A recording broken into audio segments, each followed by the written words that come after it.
എല്ലാ പ്രിയപ്പെട്ടവർക്കും ക്രിസ്തുയേശുവിൻ്റെ നിസ്തുല നാമത്തിൽ പ്രഭാതവന്ദനം അറിയിക്കട്ടെ. ഇന്നത്തെ നമ്മുടെ ധ്യാനത്തിനായി വെളിപ്പാട് പുസ്തകം 4-ാം അധ്യായം 9 മുതൽ 11 വരെയുള്ള വാക്യങ്ങൾ. വെളിപ്പാട് 4-ന്റെ 9 മുതൽ 11 വരെ.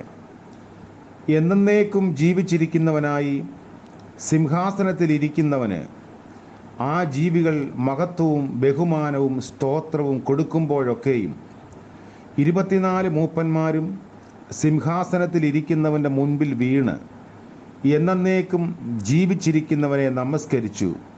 കർത്താവേ, നീ സർവവും സൃഷ്ടിച്ചവനും എല്ലാം നിന്റെ ഇഷ്ടം ഹേതുവാൽ ഉണ്ടായതും സൃഷ്ടിക്കപ്പെട്ടതുമാകയാൽ മഹത്വവും ബഹുമാനവും ശക്തിയും കൈക്കൊള്ളുവാൻ യോഗ്യൻ എന്ന് പറഞ്ഞുകൊണ്ട് തങ്ങളുടെ കിരീടങ്ങളെ സിംഹാസനത്തിന് മുൻപിൽ ഇടും. കർത്താവിൻ്റെ പരിശുദ്ധ നാമം വാഴ്ത്തപ്പെടുമാറാകട്ടെ. മറ്റൊരു അനുഗ്രഹീത പ്രഭാതത്തിലേക്ക് ദൈവം നമ്മെ ഏവരെയും കൊണ്ടുവന്നിരിക്കുന്നു. ദൈവം നമുക്ക് ആരാണ്? ഈ ചോദ്യത്തിന് വ്യത്യസ്തമായ ഉത്തരങ്ങളാണ് ഓരോരുത്തരുടെയും പക്കലുള്ളത്.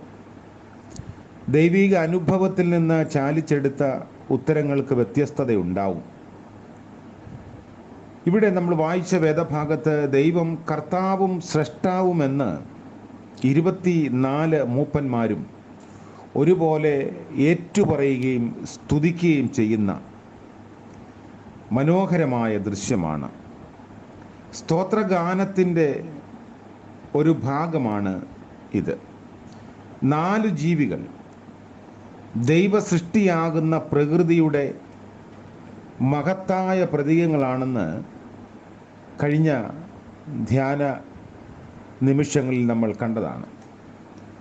അതുപോലെ തന്നെ 24 മൂപ്പന്മാർ ക്രിസ്തുവിൽ ഒന്നായി ചേർക്കപ്പെട്ടിരിക്കുന്ന പഴയ നിയമ പുതിയ നിയമ വിശുദ്ധ ഗണത്തെ ഉൾക്കൊള്ളുന്ന സഭയുടെ പ്രതിനിധികൾ ആകുന്നു എന്നതും നമ്മൾ ചിന്തിച്ചു. അപ്പോൾ 4 ജീവികളും 24 മൂപ്പന്മാരും സംയോജിച്ച് പാടുന്ന സ്തുതി കീർത്തനം വിശുദ്ധ സഭയും സർവസൃഷ്ടികളും ലയിച്ച് ചേർന്ന് ആലപിക്കുന്ന പ്രപഞ്ച സംഗീതമാണ് എന്ന് വേണമെങ്കിൽ നമുക്ക് വിലയിരുത്താം. ചില വ്യാഖ്യാതാക്കൾ വ്യത്യസ്തമായ അഭിപ്രായങ്ങളൊക്കെ ഇതിന് പ്രകടിപ്പിക്കുന്നുണ്ട്.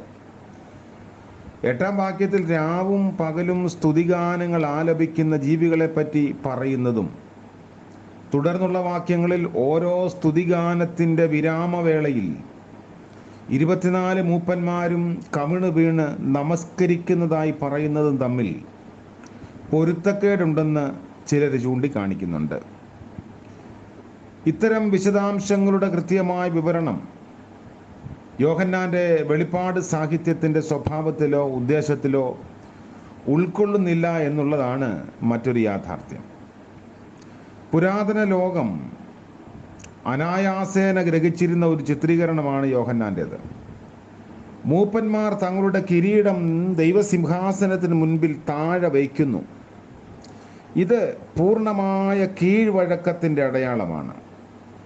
ഒരു രാജാവ് വേറൊരു രാജാവിനെ കീഴടങ്ങുമ്പോൾ തൻ്റെ കിരീടം അദ്ദേഹത്തിൻ്റെ കാൽക്കൽ വെച്ച് നമസ്കരിക്കുക പതിവായിരുന്നു. റോമാ സാമ്രാജ്യത്തിന് കീഴടങ്ങുന്ന സാമന്ത രാജാക്കന്മാർ തങ്ങളുടെ കിരീടം റോമാ ചക്രവർത്തിയുടെ പ്രതിമയുടെ മുൻപിൽ വെച്ച് നമസ്കരിക്കുമായിരുന്നു. മനുഷ്യാത്മാക്കളുടെ മേൽ സമ്പൂർണ്ണ ആധിപത്യമുള്ള ദൈവം പൂർണ്ണമായി കീഴ്വഴങ്ങുന്ന വിശ്വാസികളുടെ സമൂഹമായ സഭയുടെ സർവാധിപൻ സർവ ആരാധനയ്ക്കും യോഗ്യനാകുന്നു എന്നാണ് ഇതിൻ്റെ അർത്ഥം. മൂപ്പന്മാരുടെ സ്തുതിഗാനത്തിൽ അടങ്ങിയിരിക്കുന്ന 2 ചിന്തകൾ നമുക്ക് നോക്കാം. ഒന്ന്, ദൈവം കർത്താവാകുന്നു. ഇത് ഇന്ന് നമുക്ക് മനസ്സിലാകുന്നതിനേക്കാൾ കൂടുതൽ അർത്ഥഗാംഭീര്യമുള്ളതായിരുന്നു യോഹന്നാൻ്റെ കാലത്ത് ആ വായനക്കാർക്ക് ഉണ്ടായിരുന്നത്.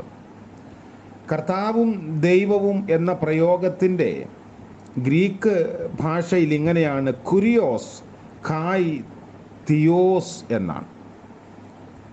ഇതേ സ്ഥാനമാനമാണ് അല്ലെങ്കിൽ സ്ഥാനനാമമാണ് ഡൊമീഷ്യൻ ചക്രവർത്തി സ്വയം സ്വീകരിച്ചിരുന്നത്.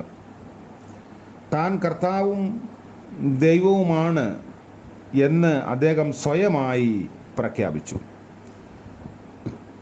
ക്രിസ്ത്യാനികൾ അത് അംഗീകരിച്ച് ഏറ്റുപറയാത്തതിനാൽ അവരെ കഠിനമായി പീഡിപ്പിച്ചു. ആ ചരിത്ര പശ്ചാത്തലത്തിൽ യേശു ക്രിസ്തു ദൈവവും കർത്താവുമാകുന്നുവെന്ന് ഏറ്റുപറഞ്ഞാൽ അത് വിശ്വാസത്തിൻ്റെ വിജയപ്രഖ്യാപനം അല്ലാതെ മറ്റൊന്നുമല്ല. പൗലോസിൻ്റെ കാലത്തും ഒരു പക്ഷെങ്കിൽ ഇങ്ങനെയുള്ള പ്രശ്നങ്ങൾ നിലനിന്നിരിക്കുക. അതുകൊണ്ടാണ് കൊരിന്ത്യർക്ക് എഴുതിയ ലേഖനത്തിൽ പൗലോസ് സൂചിപ്പിക്കുന്നത്, യേശുവിനെ കർത്താവ് എന്ന് പറയുന്നവനെല്ലാം പരിശുദ്ധാത്മാവിലാണ് പറയുന്നത്, അതല്ലാതെ അങ്ങനെ പറയാൻ സാധിക്കില്ല. ചക്രവർത്തിയെ കർത്താവെന്ന് ഏറ്റുപറയേണ്ട ആ ഒരു സാഹചര്യത്തിൽ, അതായത് സീസർ ഈസ് മൈ ലോർഡ് എന്ന് പറയേണ്ടുന്ന ഒരു രാഷ്ട്രീയ പശ്ചാത്തലത്തിൽ ജീസസ് ഈസ് മൈ ലോർഡ് എന്നൊരുവൻ പറഞ്ഞാൽ അദ്ദേഹം മരണത്തിന് തയ്യാറാകുന്നു എന്നാണ് അതിൻ്റെ അർത്ഥം. അങ്ങനെയുള്ളവരായിരുന്നു സാക്ഷികൾ. അങ്ങനെയുള്ള വലിയൊരു സമൂഹമാണ് വിറ്റ്നസിങ് കമ്മ്യൂണിറ്റി. എബ്രായ ലേഖൻ പറയുന്നു, സാക്ഷികളുടെ ഇത്ര വലിയ സമൂഹം നമുക്ക് ചുറ്റും നിൽക്കുന്നു എന്ന് പറയുന്നത് യേശുവിനെ കർത്താവ് എന്ന് പരസ്യമായി ധൈര്യത്തോടെ ഏറ്റുപറഞ്ഞ് സ്വയം മരണം വരിച്ച ആളുകളാണ്. അപ്പോൾ ഇവിടെ കർത്താവിനെ കർത്താവെന്ന് പ്രഖ്യാപിക്കുന്ന, സ്തുതി സ്തോത്രങ്ങൾ അർപ്പിക്കുന്ന സ്വർഗീയ ദർശനം യോഹന്നാൻ നമുക്ക് പകരുകയാണ്. രണ്ടാമത്തെ ഒരു കാര്യം, ദൈവം സൃഷ്ടാവാണ്. ദൈവത്തിൻ്റെ തിരുഹിതപ്രകാരമുള്ള ദിവ്യ ഉദ്ദേശത്താൽ ഉണ്ടായതാണ് സർവവും. ആധുനിക മനുഷ്യൻ പ്രകൃതി ശക്തികളെ അത്ഭുതാപകമായ വിധത്തിൽ കൈകാര്യം ചെയ്യാൻ കരുത്തുള്ളവനാണ്. എന്നാൽ ഇല്ലായ്മയിൽ നിന്ന് സൃഷ്ടിക്കാനുള്ള ശക്തി മനുഷ്യനിലില്ല, അത് ദൈവത്തിന് മാത്രമേ ഉള്ളൂ. അതുകൊണ്ട് പ്രപഞ്ചത്തിലുള്ള സകലവും ദൈവത്തിൻ്റെ വകയാകുന്നു. ദൈവം സൃഷ്ടാവാണ്. ദൈവത്തെ പിതാവ് എന്ന് വിളിക്കുന്നതിൻ്റെ കാരണം എന്തെന്ന് പലരും ചോദിക്കാം. ട്രിനിറ്റിയെക്കുറിച്ചൊക്കെ നമ്മൾ പഠിക്കാൻ ശ്രമിക്കുമ്പോൾ അതാണ് ചോദ്യം. ഇതിനാണ് പിതാവ്, പിന്നെ ഒരു പുത്രൻ, പിന്നെ ഒരു പരിശുദ്ധാത്മാവ്, അങ്ങനെ 3 ദൈവമുണ്ടോ എന്നുള്ള സംശയങ്ങൾ ഇന്നും ക്രിസ്തീയ വിശ്വാസികളിൽ പോലും നിലനിൽക്കുന്നതാണ്. എന്തുകൊണ്ട് ദൈവത്തിനെ പിതാവ് എന്ന് വിളിക്കുന്നു? God the creator is known as father. സൃഷ്ടിക്കുന്ന ഒരാളിനെ പിതാവ് എന്ന് വിളിക്കുന്ന ശൈലി അന്നും ഇന്നുമുണ്ട്. അതുകൊണ്ട് സൃഷ്ടിയുടെ കാരണഭൂതനായ ദൈവം സൃഷ്ടാവാണ്.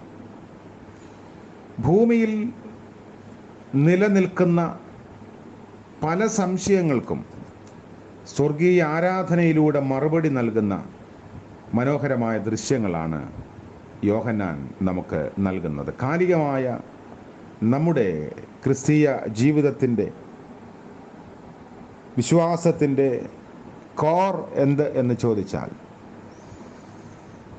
അതിൻ്റെ പല അർത്ഥങ്ങളും ഈ സ്വർഗീയ ആരാധനയിൽ നമുക്ക് നൽകപ്പെടുന്നുണ്ട്. പുതിയ ഒരു ദിവസത്തിലേക്ക് നമ്മൾ പ്രവേശിക്കുമ്പോൾ കർത്താവിനെ പൂർണ്ണമായും ഉൾക്കൊള്ളുവാനും പരസ്യമായി പ്രഖ്യാപിക്കാനുമുള്ള കരുത്ത് ലഭിക്കണമേ എന്ന് പ്രാർത്ഥിക്കാം. ഒരു ചക്രവർത്തിക്ക് കീഴടങ്ങുന്നു എന്ന് പറയുമ്പോൾ സാമന്ത രാജാക്കന്മാർ ചക്രവർത്തിയുടെ എല്ലാ നിലപാടുകൾക്കും വിധേയമാകണമായിരുന്നു. നമ്മൾ യേശുവിനെ കർത്താവ് എന്ന് സ്വീകരിച്ച് ഏറ്റുപറയുമ്പോൾ ആ കർത്താവിൻ്റെ നിലപാടുകൾക്ക് സ്വയം നമ്മെ തന്നെ സമർപ്പിക്കുന്നവരായി തീരണം.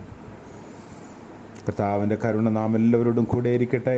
ഇന്നത്തെ പകൽക്കാല ജീവിതം അനുഗ്രഹപ്രദമാകട്ടെ. പ്രാർത്ഥിക്കാം. വിശ്വസ്തനായ വാഴ്ത്തപ്പെട്ട ഞങ്ങളുടെ ദൈവമേ, സ്വർഗീയ പിതാവേ, മനോഹരമായ മറ്റൊരു പ്രഭാതം കൂടെ ആയുസ്സിൽ അടിയങ്ങൾക്ക് ദാനമായി നൽകിയത് ഓർത്ത് സ്തോത്രം ചെയ്യുന്നു. കർത്താവേ, അങ്ങേ കർത്താവും ദൈവവുമെന്ന് ഏറ്റുപറയുവാൻ ഞങ്ങളെല്ലാവരെയും അവിടുന്ന് ഇടയാക്കിയതോർത്ത് സ്തോത്രം. അങ്ങനെയുള്ള ഭാഗ്യാവസ്ഥ ഞങ്ങൾക്ക് നൽകിയതോർത്ത് സ്തുതിക്കുന്നു. ഇന്നത്തെ പകൽക്കാല ജീവിതത്തിൽ ദൈവത്തെ പൂർണ്ണമായും ഉൾക്കൊണ്ടുകൊണ്ട് ജീവിപ്പാൻ ഞങ്ങളെ സഹായിക്കണമേ. ഞങ്ങളുടെ ചിന്താമണ്ഡലങ്ങളിലും പ്രവർത്തന മേഖലകളിലും ദൈവിക വിധേയത്വമുള്ളവരായിരിക്കാൻ സഹായിക്കണമേ. പ്രഭാതം മുതൽ പ്രദോഷം വരെയും അടിയങ്ങളുടെ ചെറുതും വലുതുമായ ആവശ്യങ്ങളുടെ മധ്യത്തിൽ അവിടുന്ന് കൂടെയിരിക്കണമേ. ഞങ്ങൾക്ക് നല്ല ആലോചന നൽകണമേ. കർത്താവേ, ഞങ്ങളുടെ മനസ്സ് ഇടറിപ്പോകാതെ, ഞങ്ങളുടെ പാദങ്ങൾ പതറിപ്പോകാതെ അവിടുന്ന് കാത്ത് സൂക്ഷിക്കണമേ. ദൃഢമായ മനസ്സിനെ ഞങ്ങൾക്ക് നൽകണമെന്ന് പ്രാർത്ഥിക്കുന്നു. സങ്കടത്തോടും ഭാരത്തോടും വേണ്ടപ്പെട്ടവരുടെ വേർപാടിൻ്റെ വിലാപത്തോടുമൊക്കെ കഴിയുന്ന വ്യക്തികളെയും കുടുംബങ്ങളെയും ഓർത്ത് ഈ പ്രഭാതത്തിൽ പ്രാർത്ഥിക്കുന്നു. ദൈവം തമ്പുരാൻ്റെ ആശ്വാസവും വിടുതലും കരുണയും എല്ലാവർക്കും അവിടുന്ന് പ്രദാനം ചെയ്യണമേ. കണ്ണുനീരിനെ കണ്ട് മറികടക്കാത്ത ദൈവം ഞങ്ങൾക്ക് വേണ്ടി ജീവിക്കുന്നവനാകിയാൽ നന്ദിയോടെ സ്തോത്രം. ഏകാന്തരായിപ്പോയ ആളുകളെ ഓർക്കുന്നു. അവിടുത്തെ സാന്നിധ്യം കൊണ്ട് സമീപസ്ഥനാകണമേ, ധൈര്യപ്പെടുത്തണമേ. ഇന്ന് ജന്മദിനം ആഘോഷിക്കുന്ന പ്രിയപ്പെട്ടവർ, വിവാഹ വാർഷികം ആഘോഷിക്കുന്നവർ എല്ലാവരെയും ഓർത്ത് പ്രാർത്ഥിക്കുന്നു. കർത്താവിൻ്റെ കരുണ കൂടെ ഇരിക്കണമേ. അനുഗ്രഹം നിറഞ്ഞ പുതുവർഷം ദാനമാക്കണമേ. യേശുമശിഹ മൂലം ഞങ്ങളുടെ പ്രാർത്ഥന കൃപയോടെ കേൾക്കുമാറാകണമേ. ആമേൻ. സകല ബുദ്ധിയെയും കവിയുന്ന ദൈവിക സമാധാനവും അനുഗ്രഹവും നാം എല്ലാവരോടും കൂടെ എപ്പോഴും ഉണ്ടായിരിക്കുമാറാകട്ടെ. ആമേൻ.